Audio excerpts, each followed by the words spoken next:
There are many different ways to interpret environmental data, but statistical control charts make it extremely easy as they are a universal format for scientists and environmental engineers to use. Another reason many engineers use statistical control charts is because they do not require any specific type of distribution, so any type of data can be inputted into them. They can be used to interpret different levels of NOx emissions, carbon dioxide, and other greenhouse pollutants in the air. They also can be used to monitor soils to make sure that there isn't too much salt in the soil and that there's not too much trash and water flowing into the soil as well. They can be extremely useful because they evaluate these differences in measurements over time. There are many different variables that need to be monitored, including the means and ranges of different levels of pollutants. Control charts make it easy to adjust whatever variable you're looking for at any given moment. These control charts have been used for a long time because there's an upper limit and a lower limit and a baseline, so it's very easy to see where things are going wrong. They can provide a lot of history about, say, the mean of NOx emissions in Central Florida over the past 30 years. Environmental engineers can use these charts to see if there's an increase or decrease in NOx emissions and then figure out a solution.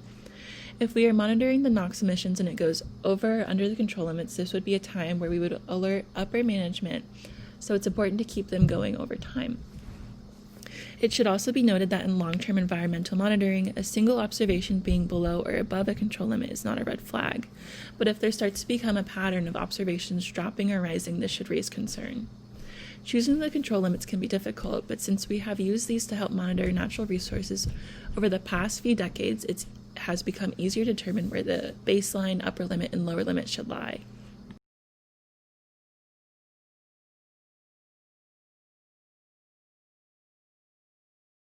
As with anything, there are risks, such as alpha and beta risks. Primarily in environmental monitoring, these could be associated with human error, as in inputting data incorrectly.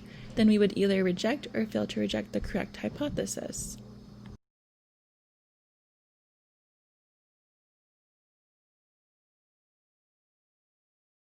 Control charts, in most cases, can be extremely useful, but in the case of monitoring a population that is known to consistently increase or decrease, they may not be as useful. It may be hard to determine a baseline for such population because it can be all over the place at any given moment. The biggest lesson you can take from this is that to be an engineer, you need to know how to interpret statistical control charts. They are extremely useful in any field of engineering, but specifically to me, it's important in monitoring the environment.